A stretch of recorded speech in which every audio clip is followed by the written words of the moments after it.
Good evening and welcome back from spring break to another edition of Sports Hour. I'm Kevin Syracuse with Meyer Mikulski. And Meyer, how was your spring break? Too short. I think that's all of our answers right now. I wish we had another week off. Yeah, same.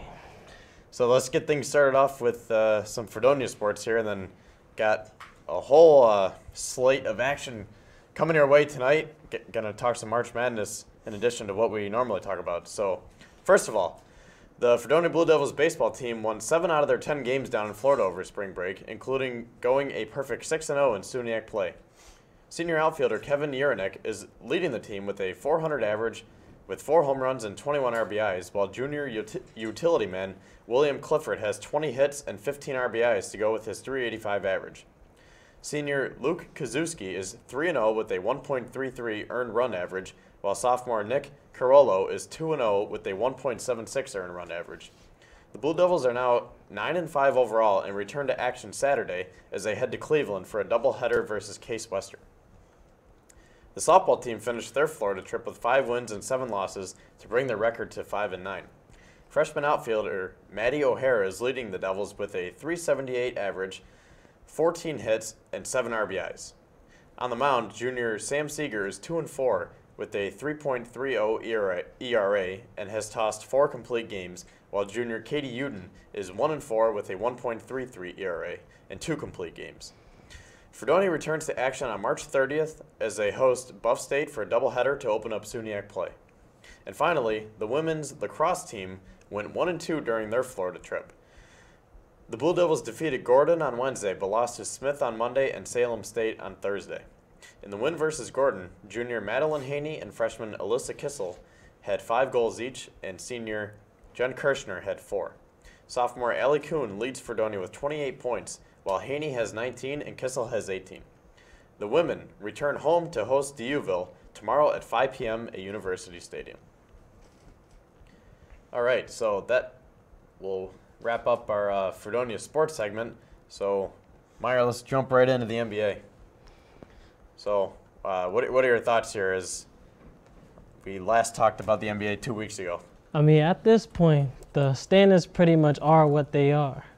So, if the playoffs started today, first seed would be the Bucks, then second seed, the Raptors, third seed, 76ers, fourth seed, Pacers, fifth seed, Celtics, sixth seed, Pistons, seventh seed, Nets, eighth seed, Miami Heat. And in the West, it'll be first seed Warriors, second seed Nuggets, third seed Rockets, fourth seed Trailblazers, fifth seed San Antonio Spurs, sixth seed Thunder, seventh seed Jazz, and the eighth seed Clippers. And then the Lakers are Yeah, we know about the Lakers. 9.5 out. They're in 11. 11. Pretty much out of it. They're in 11. We know about them at this point. We don't need Yeah. to talk anymore about them. So, yeah, I mean, the standings are pretty much the same. Milwaukee still holding down the fort in first place, 52-18. They were actually the Incredible first. year. They were actually the first team to clinch. Yeah. Toronto right behind them they have 50 wins as well. They're 50-21. And you know, Boston's starting to turn things around. They're in 5th. And then we have the Heat in 8th, holding on to that last spot with Orlando only game and a half out. Yeah. You think Wade can get it done one last time? I don't think it's just Dwayne Wade. I feel like they have a lot of different guys that are capable of stepping up on that team, and they have playoff experience. Like, they've been to second round before, so they know what it takes.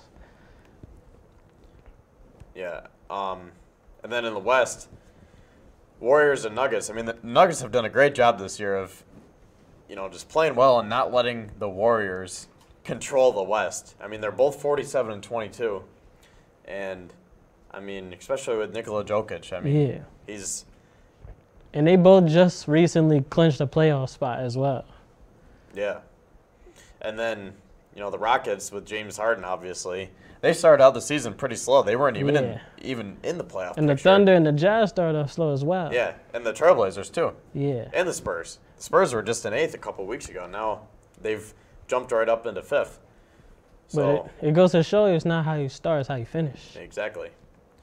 And So, the yeah, Clippers, they're running away with that ace, but I don't think Sacramento's going to be able to catch them at this point because they've been going through a little bit of a rough patch. Yeah, I was going to say Sacramento has 34 wins and 35 losses. This is the first time in over a decade that they've had this many wins. Yeah. So. And they're a young team, so Yeah. they'll definitely be back for sure. Yeah, so they'll be back. It kind of looks like they're not going to get in this year, but they definitely have a bright future with De'Aaron Fox, Buddy Hield, Willie Cauley-Stein. Yeah. And watch out for the Mavericks next year because that pick and roll of Luka Doncic and Kristaps Porzingis is going to be dangerous. Yeah. Yeah, that's going to be one heck of a duo. And Dirk really hasn't announced his retirement yet. Everyone's just kind of expecting it. So, I mean, if he comes back, And he could be a mentor for Porzingis. Yeah. And then they have Tim Hardaway Jr. from that deal, too, Courtney Lee. And Trey Burke. Yeah, him, too. And then speaking of Dirk, he just passed Wilt Chamberlain last night for 6th place on the all-time scoring list. So, congrats to Dirk. A classic Dirk shot, just a fade away from the elbow. He's been doing that his whole career. It's not just 2011 that he was doing that. Yeah. Just to let everybody know about that. Yeah. What a career that guy's had. He's one of those guys you just wish he'd never retire. You know, he's a fan favorite. All right, so upcoming games. Yeah, some of the big games coming up this week. So Celtics versus Sixers. So far, the Celtics have had Philadelphia's number pretty much the whole season. And it seems like Boston has a psychological advantage over the Sixers ever since last year's playoff series. Just like how Cleveland used to with Toronto. And if the Sixers don't get it together, then the Celtics would have swept the season series. However, I think Philly's tired of losing to them, so I believe Philly will take this one. And it won't be a surprise if these two teams run into each other again. The next matchup is Thunder versus Raptors. If the Warriors somehow don't play up to expectations, I believe this could be a potential finals matchup. Really? Yeah. Think Toronto can get there this year? Yes, I believe in them. They're a deep team, especially on the defensive end. I think Kawhi, it was a missing piece. I think they can go far too, but I don't know. I haven't really thought about it yet, but I think it could definitely be either Milwaukee, Toronto, Philly, or Boston. Yeah, a lot of teams are fair game in the East. Yeah, it's just hard to say because we know Toronto's recent struggles, but like I said, with Kawhi now and Danny Green, two experienced guys from the Spurs, they know what it takes. Yeah, they're a more disciplined team offensively. Yeah, and Marc Gasol. So who are you taking in the Thunder Raptors game? So I have the Raptors winning this one since it's going to be at home for Toronto. So the next matchup is Spurs versus Rockets. And so far, the Rockets are 2-1 in the season series. And I expect Houston to win this game as well as the season series. As good as DeRozan is, the Spurs really don't have an answer for James Harden unless he somehow goes cold, which usually doesn't happen unless it's playoff time. Yeah, I'll take the Rockets too, just because, like you said, James Harden. And the last matchup I have is the Miami Heat versus the Milwaukee Bucks. Last time these teams faced, Miami had a game they like to forget. They were up by 22 points at halftime and ended up losing by 15. This time, they hope to redeem themselves. The Bucks are currently 2-1 versus Miami this season. I believe that the Heat will remember this loss and defeat the Bucks despite being a less talented team. Also, this has potential to be a first-round matchup if the standings stay as they are. And it's improbable that the Heat will beat them 4 times, but I feel like they'll make it tough on them with their grit and their playoff experience. I think the Bucks are going to win that one. Yeah, they're definitely going to win, but I just believe Miami's going to make it tough on them. Yeah. So the dates for these games, Celtics and 76ers are tomorrow night, as is the Thunder and Raptors. Spurs and Rockets are Friday night, as is the Heat and Bucks, and then the Spurs and Celtics are on Sunday. So, got a lot of big games coming up, and we're really getting into the. I mean, it's been crucial, but now it's really crunch time with just 10, 15 games left in the year. Now everything really matters, and got to limit those mistakes and capitalize on every moment you get. So. With that, that is the end of our NBA segment, and we're going to talk some college basketball when we come back. Stay tuned.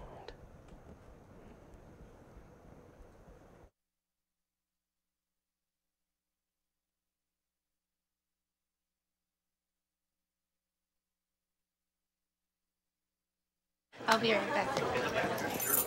Hi. You think you're probably sober? Yeah.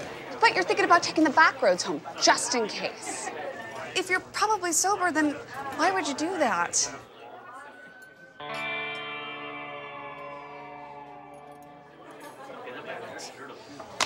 Good choice. Probably okay isn't okay. If you see a warning sign, stop and call a cab, a car, or a friend. That's a full glass of wine. I'll be chatting you later. There are 16 million children struggling with hunger in America. That's 1 in 5 daughters, sons, neighbors, and classmates who don't know where their next meal is coming from. Yet billions of pounds of good food go to waste every year. It's time we do something about it. Feeding America is a nationwide network of food banks that helps provide meals to millions of kids and families in need. Visit feedingamerica.org to help them feed even more. Together, we can solve hunger. Together, we're feeding America. Hamilton was adopted from a rescue in 2008. He really likes to be around people. And as soon as I start to make my breakfast, Hamilton is right there. I get out my mat and I'm doing a downward dog and he's underneath. He's quite the pug about town. He gets invited to a lot of parties. He knows he's a pretty big deal. I mean, look at this little face. How could you not love him?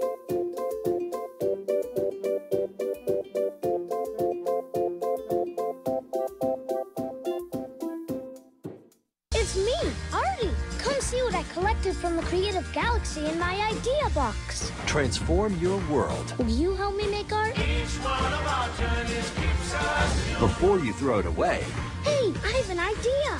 think outside the box. Go be amazing! Give your cardboard box another life. Recycle. And welcome back. So, for the first time in, I can't even remember the last time we talked college basketball, but it's March Madness, so we got to talk some college basketball. So, Meyer, we just filled out our brackets. Yep. Well, let's take a deeper dive in. I was going to say who do you have winning all, but let's examine it a little bit more. So, what are some of your picks here? So I'm gonna just go with my final four. My final okay, four. jumping right to the final four. My final four is Duke versus Gonzaga and Tennessee versus North Carolina. What's yours? So I have Duke and Gonzaga as well, and then I have Virginia and Houston. So And who do you predict in your championship game? I got Duke and Virginia, with Duke winning it 70-62. My championship game will feature number 1 Gonzaga versus number 2 Tennessee, and I have Gonzaga winning it all. Gonzaga winning it all. Yes. All right. Usually they're like the Raptors. They can't finish it off in the postseason, but I don't know. Maybe this year is the year, you know. Yeah. So what are some of your other thoughts here on as we get underway as the playing games are So currently in let's progress? let's just jump into some of the games I highlighted. So number 6 Villanova versus number 11 St. Mary's. Villanova is trying to defend their title from last year despite not having as much talent as before. The last time a national champion actually repeated was 2007 when the Florida Gators did it with Al Horford, Joakim Noah, and Corey Brewer, who defeated Ohio State with Greg Oden and Mike Conley. The 2018-19 Big East champions are led by senior and potential first-round pick Eric Pascal, who averages 16 points and 6 rebounds. And St. Mary's, they just defeated Gonzaga, who I chose, in the WCC championship game on Saturday. And they're led by junior Jordan Ford, who averages 21 points per game, which is top 50 in the nation, and sophomore Malik Fitz, who averages 15. So who did you have winning that matchup? I have Villanova. I think the experience with guys like Eric Pascal and his first name Connor Gillespie? Colin Gillespie. Or Colin, yeah. I think, you know, with their experience from last year winning it all and some of those other guys, that experience is going to lead them this year. I don't have them going too far, but I think they can at least get past St. Mary's. Yeah, same. The next matchup I have is between Marquette versus Murray State. I actually believe this will be an upset. Murray State? Yes. Me too. I got them. So the matchup. J.A. Morant. Yeah, the matchup to look out for is at point guard, which is between potential top 3 pick John Morant of Murray State versus 5'11" Marcus Howard of Marquette. Both guards are top 10 in points per game in Division I. Howard is 6th in the nation in scoring, who in averages 25 points per game, and Morant is 8th in the nation in scoring, averages 24 points per game. So what do you think about that, Kevin? Yeah, I have Murray State winning that one too.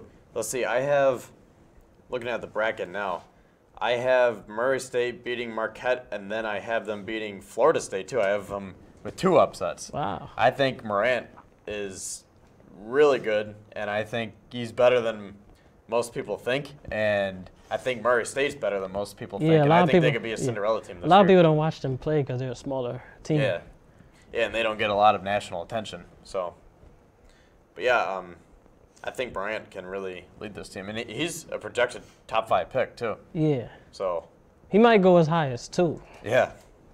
Hey, he could be on my Knicks next year. Yeah, who knows? If we don't get Zion. So next matchup I'm going to go over is UB versus the winner of number 11, UB. Arizona State. Oh, you guys are going to be mad at me for this one. As right now, we don't know UB's opponent. However, I believe they could lose to either one of these teams.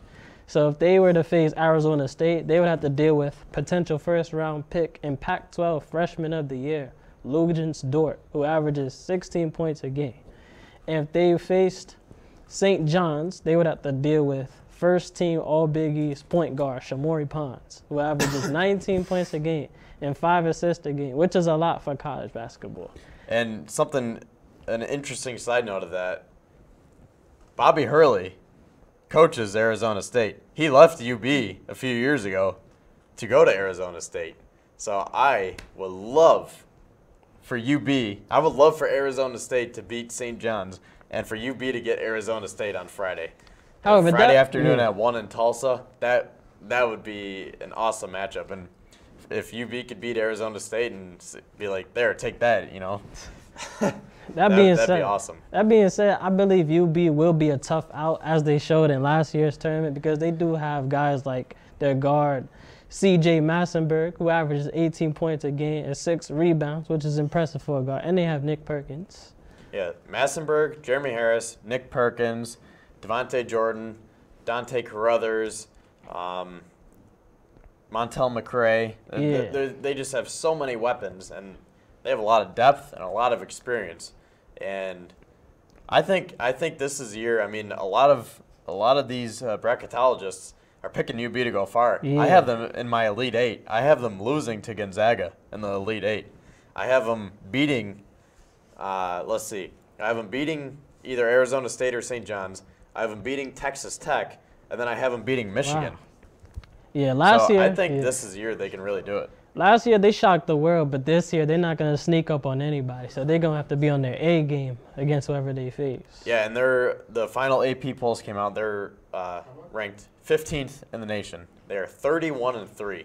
So just an incredible year for the Bulls. And then the women's team too. Yeah. They won the MAC tournament as well. That's another thing. Forgot to mention, UB beat Bowling Green for the MAC title the other night. And then the women, they also won the MAC title. So both UB teams are playing Friday. And it's a good time. Yeah, great for time once, to be I can a say UB it's a good time to be a Buffalo fan. Even the Bills. Yeah, and when Aaron comes on later, we'll talk some Bills, as the Bills have signed the most free agents this year. But like I said, we'll talk about that later. The next matchup I want to go over is Duke versus the winner of North Dakota State and North Carolina Central. Like UB, we don't know Duke's opponent yet. Just last year was the first time in tournament history that a 16 seed defeated a number 1 seed when UMBC upset Virginia by defeating them 74-54. That being said, I don't believe it will happen this year, but they don't call it March Madness for no reason. Duke features 3 surefire top 10 picks, Zion Williamson, R.J. Barrett, and Cameron Reddish, as well as a potential first-round pick in Trey Jones. The leading scorers for North Dakota State and North Carolina Central are Vinny Shaheed, who averages 12 points per game, and Rashawn Davis, who averages 14 points per game respectively. So what do you think about the potential of that matchup? Well, like I said, I have Duke winning it all, so I think that's an easy first-round win for them. There's a lot of, upsets in the first round, but Yeah. Actually, remember, I think it was 7 years ago, C.J. McCollum and Lehigh. Yeah. They beat upset Austin Rivers Duke. and company. I picked that in my bracket, too. I was one of the only ones. I got that one right. But Duke is just, with Zion, they are way too good of a team right now to be knocked off by a 16 seed. But at the end of the day, games aren't won on paper. At the end, you True. have to play the games. But like I said, I got them winning it all. So Yeah, I've been making it far, no doubt. But Yeah. you just never know with this tournament. And how about we could see a potential Duke-Carolina matchup in the finals? Possibly. That would be that would be something. That'll be They Duke. played each other yeah. 3 times this year, and each game has been very close. You might see a part 4. Yeah. So The next matchup who's that I your want to next? go over is number 5 Wisconsin versus number 12 Oregon. I believe this matchup has potential to become an upset as well. So Oregon's momentum, I believe their momentum will, from the Pac-12 tournament, will carry into the NCAA tournament. Without their star player and potential lottery pick, Bol Bol, they limped into the tournament by defeating Washington in the Pac-12 championship game on Saturday. Without Bol Bol, guard Peyton Pritchard and freshman forward and former McDonald's All-American Lewis King lead the Ducks in scoring respectively, each averaging 12 points per game. However, dealing with Wisconsin forward Ethan Happ won't be an easy task. Happ is averaging a double-double on the season, 17 points per game and 10 rebounds a game. So what do you think about that matchup, Kevin? I picked Oregon, too. I think that, like you said, the momentum from that tournament is going to carry them in this game. And actually, I believe I have them. So, yeah, I have them beating Wisconsin and then Kansas State, UC Irvine. I took UC Irvine because Kansas State is without Dean Wade. Oh, yeah. Their best player. So I have Oregon defeating Wisconsin and then UC Irvine, too. So Oregon's another sleeper team this year. Like you said, that momentum, I think, from that tournament is going to really help them along. But, like you said, dealing with Wisconsin is never an easy task, especially when you have Ethan Happ, a senior who's been there, 4 years with some really good teams. Yeah, so his experience is going to be key for the Badgers. But I think when it's all said and done, I think Oregon's going to get 2 wins in this tournament. Yeah. I feel like if they had Bol Bol, I feel like there's more potential for them to make it further, but it is what it is at this point. Yeah. And, real quick, any other predictions or upsets that you have? Let me check out my bracket real quick. So, in the second round, I believe Maryland could defeat LSU. LSU has some talent on their roster. Yeah, I almost picked Yale to beat LSU in the first round. I was thinking about that, too. I think LSU is 26-6, so they have a really good team this year. And, real quick, 2 sleeper teams, Houston and Tennessee. 2 teams that don't get a lot of national attention, but Houston, like you be 31-3, and then Tennessee is 29-5. So 2 really good teams. And they have 2-star forwards on their team as well. So I think those 2 teams are 2 to watch out for from the right side of the bracket. And like I said, UB is definitely a team to watch out for in the left side of the bracket. Well, actually, we got a couple more minutes, so let's just keep talking. Talking some more hoops here. I actually almost had St. Mary's. I was thinking about picking St. Mary's over Villanova originally.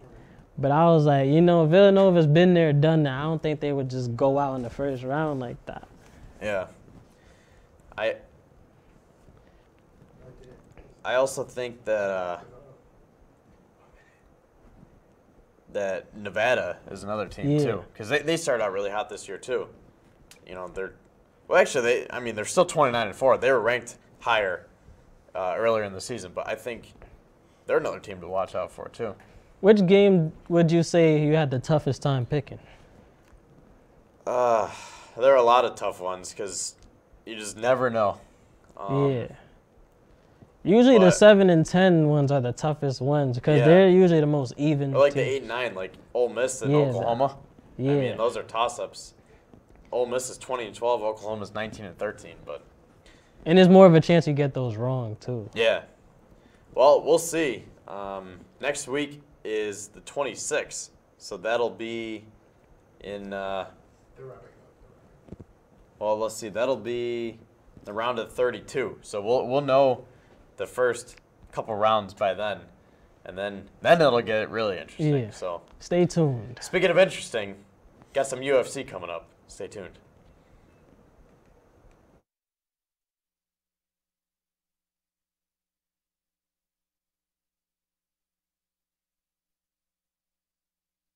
I'll be right back.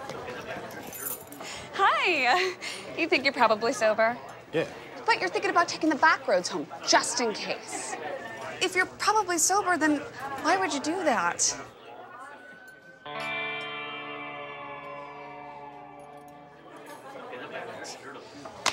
Good choice. Probably okay isn't okay. If you see a warning sign, stop and call a cab, a car, or a friend. That's a full glass of wine. I'll be chatting you later. There are 16 million children struggling with hunger in America. That's 1 in 5 daughters, sons, neighbors, and classmates who don't know where their next meal is coming from. Yet billions of pounds of good food go to waste every year. It's time we do something about it.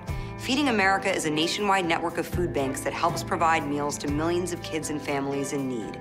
Visit feedingamerica.org to help them feed even more. Together, we can solve hunger. Together, we're feeding America. Hamilton was adopted from a rescue in 2008. He really likes to be around people. And as soon as I start to make my breakfast, Hamilton is right there. I get out my mat and I'm doing a downward dog and he's underneath. He's quite the pug about town. He gets invited to a lot of parties. He knows he's a pretty big deal. I mean, look at this little face. How could you not love him?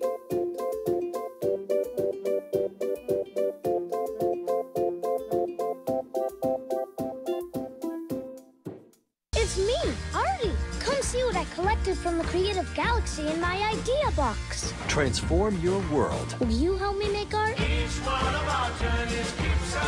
Before you throw it away, Hey, I have an idea.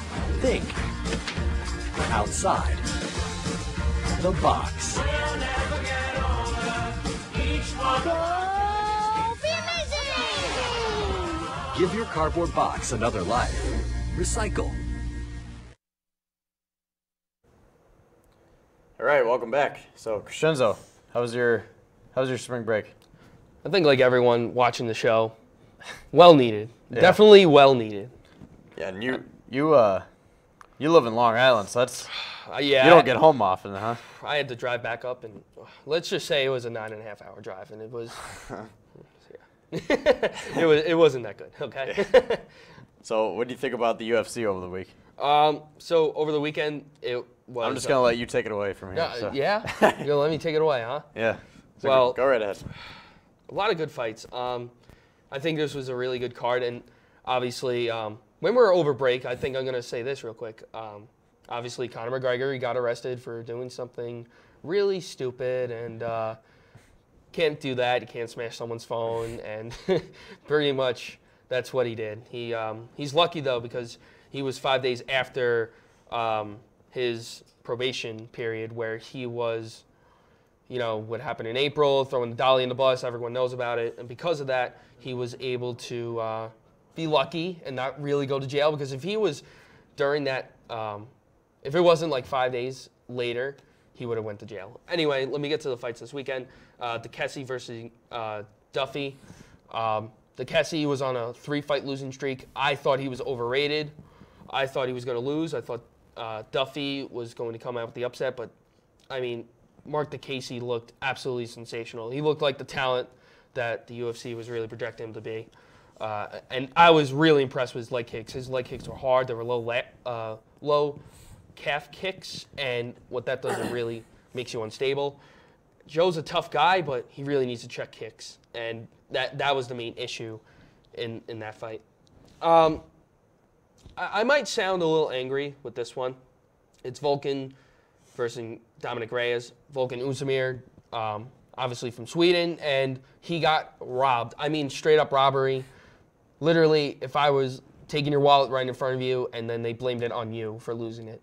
Like, that's how much of a robbery this was. Volkan looked good. He got in the inside, really good head movement. Dominic Reyes, not so much. He didn't really provide good head movement. He was really sloppy with his punches, did not provide good, like I said, he didn't provide good movement side to side as well. And somehow, in some way, Volkan ends up losing this. This was one of the worst decisions I've seen in quite some time. I mean, I've seen some weird decisions, like Neil Magny versus Johnny Hendricks comes to mind. Joanna Jędrzejczyk versus Rose Namajunas for the championship the second time. That was a horrible call in my mind. Darren Till, who I'm going to talk about a little bit later, versus Stephen Thompson. That was a horrible decision, I think, in my mind. But this one was really bad. This one had the entire crowd booing that Dominic Reyes won. And because the Sweden, this was in England, it is what it is. I think Volkan should have won. Leon Edwards versus Gunnar Nelson. I don't know how to really look in this fight. I look at Leon Edwards as I was really impressed with how Leon Edwards was able to grapple with Gunnar. But at the same time, I think Gunnar's overrated. Everyone says, oh, how good Gunnar is, how good his grappling is and his submissions and everything. I think he's overrated. It seems like every time that this guy gets in, it's either he's not on his game or he's facing someone that he should beat no matter what. He never comes up against the great guys. As far as Leon Edwards, he was impressive of how he beat him in the grappling exchanges, in how he was able to dominate and not really control or be in any sort of pressure against Gunnar, even outstriking him. He landed with a brutal elbow from the clinch and was able to really secure the victory from there. And Till versus Jorge Masvidal. Jorge Masvidal looked the best he's ever looked, almost like Mark DeCassi, like I just said, and this was the main event. And this was very impressive in the way because I didn't see Till losing this, and I said if it's going to be a stand-up game, he's going to lose. And the fact that Jorge Masvidal won this with their stand-up game, and he literally knocked him out cold. And when you knock someone out cold, that like he couldn't move for a good 5 minutes. That's how knocked out he was. And it was just so impressive. And I'll tell you what, man. Jorge Masvidal, I think he's going to face... First of all, when he did an interview, by the way, after the fact, he had a interview with ESPN, and him and Leon actually fought backstage. Literally during a live interview. Went to him, went face-to-face, and punched him in the face several times, and security broke him up. I think that's the fight they're going to make, but I think Jorge Masvidal, because he fought the number 3, should fight Tyron Woodley, who just lost for the title, because Jorge Masvidal isn't getting younger. So. All right, so what are your predictions? My predictions for this week, I think Jussier Formiga is going to win this week in a crucial flyweight matchup. I think he's too strong against his matchup, and I think he really is going to come out winning. He has better submissions. Even as long as he can stay away from the power, he'll be able to win in that matchup. And I think it's not even going to be close for Jussier Formiga. I think he'll really be able to come on strong and really be able to establish his game. I mean, he has the potential of getting knocked out, but you never know. Curtis Blades is more of a wrestler against Justice Willis. I think it's Strigler versus Grappler. I think Justin's a little over his head. Curtis Blades should have been fighting for the title, not Francis Ngannou again. And he lost against Francis Ngannou. That was his last fight. And I think that was a mistake. And I think if he ran it back again with Francis, I think it's a different time. And I think it's a different result. Stephen Thompson versus Anthony Pettis. Anthony Pettis is coming up from lightweight, which is 155. He's fighting a real welterweight at 170 pounds. Stephen Thompson's taller. He's a better striker. He has a more karate style when Anthony Pettis is more of a, not a brawler, but he's a very good striker. He's not elite. He has nothing to really beat Thompson in. I think it's just, I don't know why Anthony Pettis is doing this fight. And I don't like Stephen Thompson. I think he's very boring now, and I think he's scared, but I think that this is a horrible fight for him. or not for Stephen Thompson. I think this is a horrible fight for Pettis. I think this is just a desperate fight for Anthony Pettis. I really think Stephen Thompson will win by decision. I don't think it will be knockout. He hasn't knocked out anyone in quite some time. That's my prediction. I'm going to take Pettis. I'm just kidding. Yeah? Yeah, you're going to go for I don't Pettis. know. Of course. All right, so there is your UFC news and predictions from Crescenzo. And Crescenzo and I will be back in a couple minutes. Get you caught up on some MLB news. Some of the top free agents are finally off the board, and one of the richest contracts not one of, the richest contract in sports history was signed today.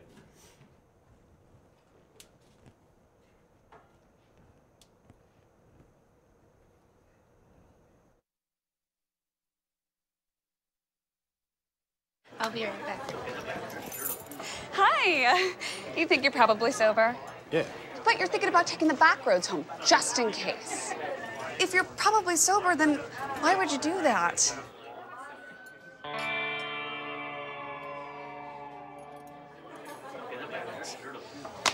Good choice. Probably okay isn't okay. If you see a warning sign, stop and call a cab, a car, or a friend. That's a full glass of wine. I'll be chatting you later. I realized that I'm not perfect, but it all really started to change because you judge me for having a problem. No one is going to know that I need help. I need help. I know that no one is going to judge me for having a problem. I realize that I'm not perfect, but it all really started to change because you listen.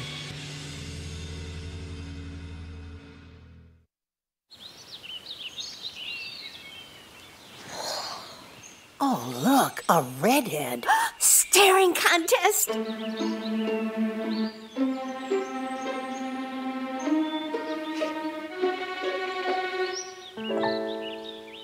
You still got it. I know. Come alive with the forest. The dad was cute. You were looking right at us. Visit discovertheforest.org to find a forest near you. There are 16 million children struggling with hunger in America. That's 1 in 5 daughters, sons, neighbors, and classmates who don't know where their next meal is coming from. Yet billions of pounds of good food go to waste every year.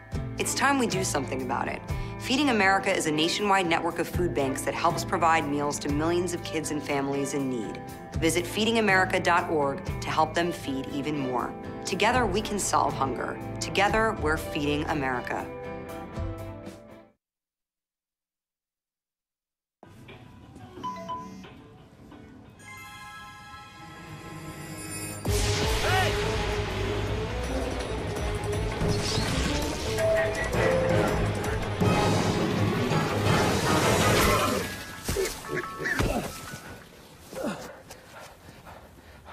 So, same time next week? Well, of course. Put away a few bucks, feel like $1 million. For free tips to help you save, go to Feed the Pig.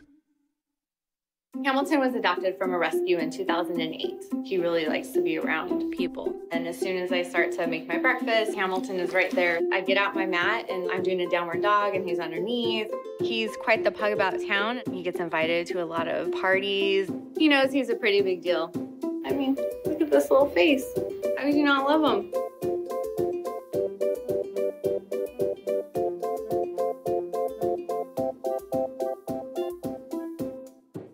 It's me, Artie. Come see what I collected from the creative galaxy in my idea box. Transform your world. Will you help me make art? Before you throw it away, Hey, I have an idea. think outside the box. Go be amazing! Give your cardboard box another life. Recycle. So, I'm kind of new here, but I've noticed a trend. My human does this funny thing where she goes around and gets all my toys, and then she hides them in that basket by the door. You know, but it's always the same basket, and it's always in the same place.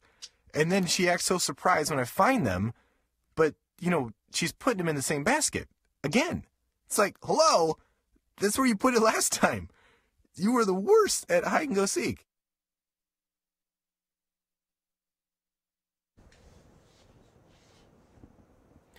All right, welcome back. So, the richest contract in sports history was signed today. Mike Trout, 12 years, $430 million.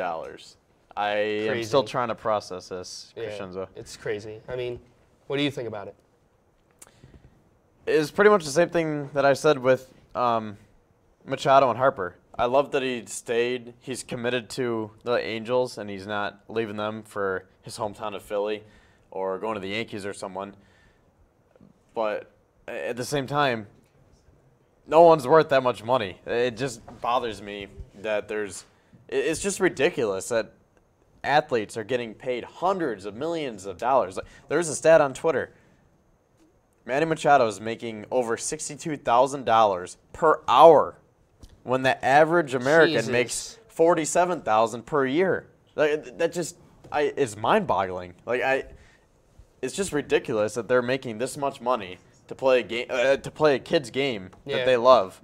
And I mean, yeah, there's a lot of things that factor into it, but for the most part, how hard is it? You know, when you're that good. I mean, it's fun. Mm-hmm. It's not like it's strenuous work, like you're working in a factory or anything. So, like I said, if anyone deserves to get paid, it's Trout, and I think he should be the highest paid. And I'm glad he stayed in LA, but at the same time, the money side of it again just bothers me. Yeah, I mean, if you're gonna pay someone though, this is the guy to do it, because he's a two-time MVP. All right, that's cool, but like the 6-time finalist on top of the 2-time MVP is like he is amazing. That is unheard of, and I'm sorry that he deserves $500 million. Like this guy, I really am surprised that he signed an extension. To be honest, I really am. I thought that he was going to hit the free agency market, and I thought the Yankees really were going to push for him, and I think that's the reason why they didn't go after Harper. But now hearing this, I'm just like, I literally was just screaming in my room. I'm like, you got to be kidding. Like, I was just shocked. I saw that this morning a little bit after I woke up, and I was like, oh, my goodness. Yes. There it is. Mm-hmm. Wow. And it's $100 million more than Harper's deal. Exactly. So Machado had one of the richest deals. Mm-hmm. And then, Stanton had it. And then Harper broke that. And now Trout breaks it. And all these deals are within 29 days. So we've had like 3 record deals in the last. And then they all Arenado got a huge contract too. Yeah. And we don't even get to talk about his because all the other 3 Yeah, exactly. Because it's not $300 million. It's pretty cheap. Right. 226 though isn't, that's pretty cheap nowadays. It's just. And speaking of Harper, I like how you brought that up. Remember how he recently just got hit in the ankle? Yeah. He'll be day to day. That looked worse than it turned out to be. I mean, everyone in Philly, just relax. Okay, he'll be okay. I mean, everyone just got a heart attack when they saw it. It's like, oh, of course. He just gets hit. First day we sign him. Speaking of someone who is out, from today's news. 2 Yankees are out. Dylan Betances. 2 key Yankees. Yeah. He's now out. And from what I heard is that, from Brian Cashman, is that he literally did not do his job in the offseason to maintain his shoulder and his arm because he was expecting a child. Now, I get it. It's having a child, and that is a very special moment, but you still need to do your work. Yeah. So, if you're, just the way I'm not trying to be hateful and be like, oh, he had a child, give him a break. I'm like, yeah, you give him a break, but, what did you do the whole offseason? Just wait for the child? Or take care of it? I understand, but, you're providing a family. You can find an hour or 2 every day to just do something. Yeah. Keep your shoulder, loose and intact. But now he's out, and then Severino, he's out, maybe out until May. Yeah. Yeah, his what was it, rotator cuff, His right? rotator cuff and Dylan Betances' shoulder. And Aaron Hicks, too. Aaron Hicks, and he's got the cortisone in his back. He already had 2 cortisone shots. But he said he's feeling good, so that's good news. Yeah, but the cortisone, again, that will help out a lot of the causes. And good thing, though, because Aaron Judge has been hitting like a man on a mission this year. I think he's going to have big things. I think he might end up as the MVP. He has 6 home runs, 12 RBIs so far. Not counting today's game, but it's impressive. It's very impressive. Mm-hmm. I saw a tweet today saying the Yankees should extend Judge now before he gets really good. And, I mean, they might as well because all these other stars are getting paid. You might as well pay Judge.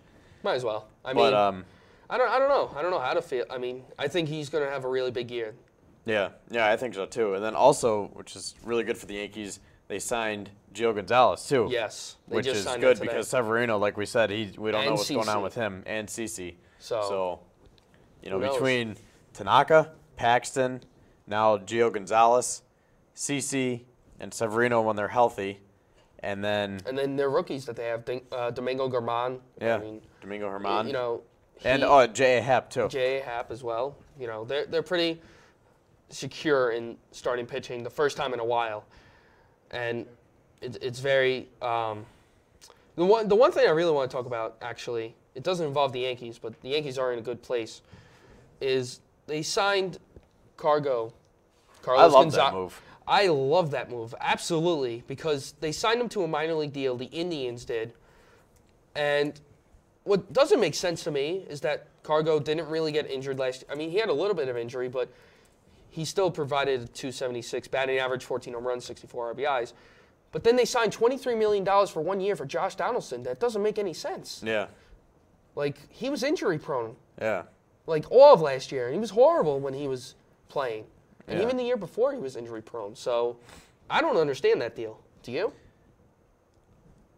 No. I don't get the money that goes into this. I do not get the money. Yeah, I love the deal, though. I love that Carlos Gonzalez is an Indian because they needed an outfielder. After Michael Brantley left, it was... That's right. Where'd he go to? Houston. Oh, that's Brantley's right. in Houston. Yeah, that was so a shocker. They got Jordan Luplow from the Pirates, but he's not a starter. No. Leonis Martin, he's back after that heart problem. Yeah. He's the projected center fielder. Tyler Naquin's in right. They might move outfield, Naquin to left, but I think that's perfect because you get a really good outfielder for a cheap price. Yeah. And Carlos Gonzalez, year in and year out, is just really, really consistent. Yeah. So I love that move for the Indians. And then another move that I love is the Diamondbacks got Adam Jones a couple days ago. I don't know about the deal. I think he's too old. I think no, Adam Jones is he's only 33. He's still got he's still got a lot left. His production went down and his fielding went down as well. So I don't know about that deal. I think maybe just a change of scenery and a new team because the Orioles are so bad last year. I mean, no one really had a good team or a good season with Baltimore. But I think, like I said, Adam Jones still has a lot left in the tank. And I think, he can lead the Diamondbacks young outfielders now because especially after they lost A.J. Pollock to the Dodgers, they needed someone. So I really like that move. And, yeah, because now their outfield is David Peralta in left. Jones will be in center or Ketel Marte, and then they have Steven Souza Jr. So I think it's a really solid pickup for them. And then another move was, we already talked about it, Gio Gonzalez.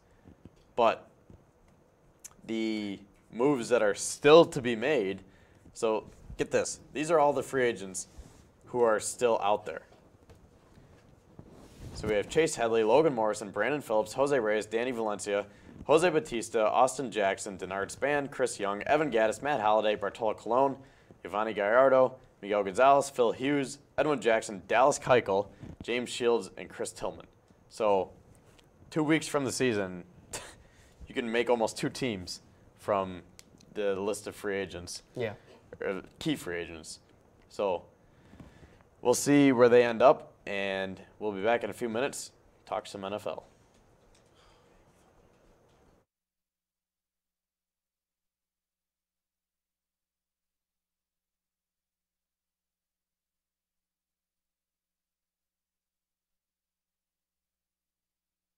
I'll be right back. Hi. You think you're probably sober?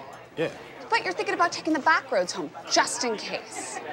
If you're probably sober, then why would you do that?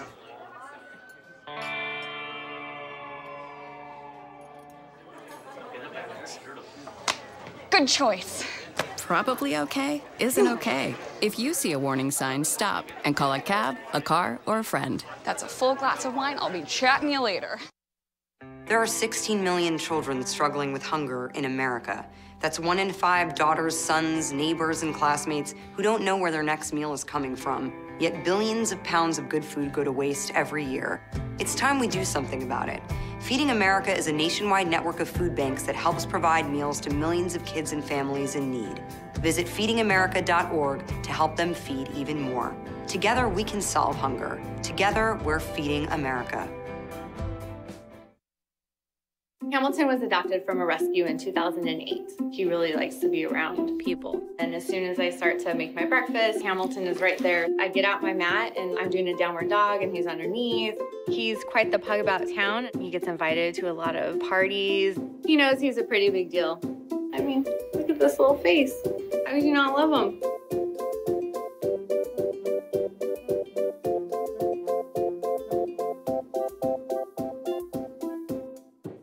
It's me, Artie. Come see what I collected from the creative galaxy in my idea box. Transform your world. Will you help me make art? Before you throw it away, Hey, I have an idea. think outside the box. Go be amazing! Give your cardboard box another life. Recycle. And welcome back for our last segment as we're joined with Aaron Sember now. Aaron, I asked everyone else, so how was your spring break? Really quick, and Amtrak services can sometimes be a pain in the tush. So let's get this started. All right, so the biggest news, Antonio Brown has found a new home, and it is not in Buffalo after he literally turned us down. Fake news. Sorry, Bills fans. As a couple weeks ago, Ian Rappaport tweeted, the Steelers are finalizing a deal with the Bills to send Antonio Brown to Buffalo. Mm-hmm. There it is. And I was jumping for joy in my living room. Probably I could not screaming. believe that Brandon Beane pulled the trigger, and we got the best wide receiver in the game. And then I saw he replied on fake Instagram, news. fake news, and then I just knew that it was not going to be good. Mm-hmm. And, you know, now he's in Oakland, and he got his extension, he got his money, he got his California, so whatever. Go ahead. We don't need it. But, no, in all honesty, I'm actually kind of happy that how it worked out for the Bills because the guy like Antonio Brown, he's great, but at the same time, he's not good for the locker room. And that's with the young quarterback and Josh Allen, he could like totally wreck his confidence if he gets up in his face and he's, yelling at him and telling him give him the ball and throw a better ball, throw it here instead of there. I think we're better off with guys like John Brown and Cole Beasley, who we just signed. We'll talk about soon. And all that. And then the other big news, Le'Veon Bell. 4 years, $52.5 million. For the Jets, yep. And I think that's a great addition, just in general, just because, they needed a good running back. Yeah. They haven't had a good running back in years. And I think also Le'Veon's going to help with the pass game too. Help Darnold develop, just in general, with more weapons and whatnot. Because as of last year, who they have? Robbie Anderson. What's his name? He's a wide receiver. Yeah, exactly. I'm talking about all the weapons. Quincy and Enunwa. Yeah. These guys aren't. They're nobodies. Powell. They're nobodies. Le'Veon Bell is a somebody. Yeah. And I think from day one, he's going to make a major impact. Yeah, and then the Jets also got C.J. Mosley from the Ravens, which is a great pickup for them. He's a really good linebacker. And they almost had Anthony Barr, and he said he was, in quotes, physically sick the next day from when he decided he was going to be a Jet, and he backed out of the deal and went back to Minnesota. Yeah. So as a Bills fan, I'm happy for that. All the Bills fans are joking that he was just scared of facing Josh Allen twice, that he was going to leap over him again. Oh, my God. But let's just, run through some of the top free agents that have been signed from each position. So, Nick Foles. Hold up. You totally forgot about OBJ going to the Browns. Okay, you're right. That's a blockbuster move. Are you kidding me? Wow. Okay, so Odell is in Cleveland. I still can't get over That's that. That's a stacked team. Yeah. Yeah, Just Cleveland. 2 years ago, Cleveland. they were 0-16, and now everyone's saying Super Bowl. already, playoffs, Super Bowl, Yeah. and all of that. Yeah. And I could totally see that. Listen, in their division, what? They got the Bengals, who are mediocre, always mediocre. Steelers are falling Steelers off are the falling radar. off. And who else? The Ravens Baltimore, who, end quote, have a running back as a quarterback and all that. That's what they always say. Yeah. So I think it's Cleveland's time to shine. So for all I think they can actually get in the playoffs. I mean, Baker, Jarvis, Landry, Odell. Njoku's not too bad. They have Nick Chubb, Kareem Hunt after those 8 games. Yeah. I think they could be a problem. Yeah. They really can. Yeah, Kareem Hunt. And their defensive line is not bad either. They just got Sheldon Richardson. Sheldon Richardson. They have, what's his name, Myles Garrett. Yeah, Myles and Garrett. A few other studs on that defense. Mm-hmm. And, yeah, and then they sent away Jabril Peppers and a couple draft picks to the Giants. So I think Cleveland won that trade. Yeah, of course. But we'll see what the Giants do with those draft picks. But, I mean, the Giants are a whole nother mess. I mean, Dave Gettleman is just, I don't know. What is he doing? Trading Odell, letting Landon Collins walk instead of trading him. They could have traded him for a first-round pick, and he decided not to. And now he's a Redskin, a division rival. He's sticking with Eli as a quarterback. I mean, Eli's good and bad. So I think if he sticks to them more than this year, then that's the problem. But I think they should definitely draft a quarterback. Yeah. And then, Of course. he can take over next year. So now we can talk The free agents. Let's talk some of about the 'em. top signings. So Nick Foles, huge deal with Jacksonville, 4 years, $88 million. Blake Bortles was released. He just signed with the Rams. Let's see here. Ryan Fitzpatrick, 2 years with Miami. Who knows what's going on there with their quarterback situation? Yeah, Tannehill just got traded to the Titans also and all that. Yeah. So I don't know what they're going to do if Fitzpatrick's going to start and all that, but Yeah. Mark Ingram signed with Baltimore. Good so pickup. That's a good very pickup good for them. Yep. And then they also got Earl Thomas on a huge deal, so that's a great pickup. Clay Matthews signed just recently with the Rams. Randall Cobb today with the Cowboys. A lot of people are moving. And Yeah. New faces and new places, and it's bound to be a good season. Yeah. And Golden Tate is with the Giants. Tyrell Williams with the Raiders. Devin Funchess, the Colts. I mean, so many guys on the move. Yeah. It's, there's a ton. And then real quick, with the Bills, I love what the Bills have done. They knew they weren't going to get a lot of superstars, and they got a ton of pieces. They've signed the most free agents, actually, out of any NFL team. A ton of solid pieces who really fit in well with the culture and can help Josh Allen grow. Frank Gore, Kevin Johnson, the cornerback Frank from Gore is just Houston. never going to retire. Yeah. I believe that. Mitch Morse, your center. Old Chiefs guy. Tyler Kroft, a nice tight end. Yeah. Ty Nsekhe, John Feliciano, and LeAdrian Waddle. So 3 nice offensive line. Well, 4 if you include Morse. And then, like I said, John Brown and Cole Beasley. 2 nice receivers, slot receivers. Very under the radar guys. Yeah. Yeah. And definitely a big improvement from last year. Yeah. Buffalo's receiving core. So. Yeah. So really like what the Bills are doing. And a lot of teams are on the move. We got the draft coming up. It's going to get exciting. Oh, yeah. And then, like everything else, we got the playoffs coming up in the NBA, NHL, MLB's starting, March Madness. Got the brackets underway right now. And we'll have more coverage next week. So thank you for tuning in this week. And we'll be back next week for more coverage.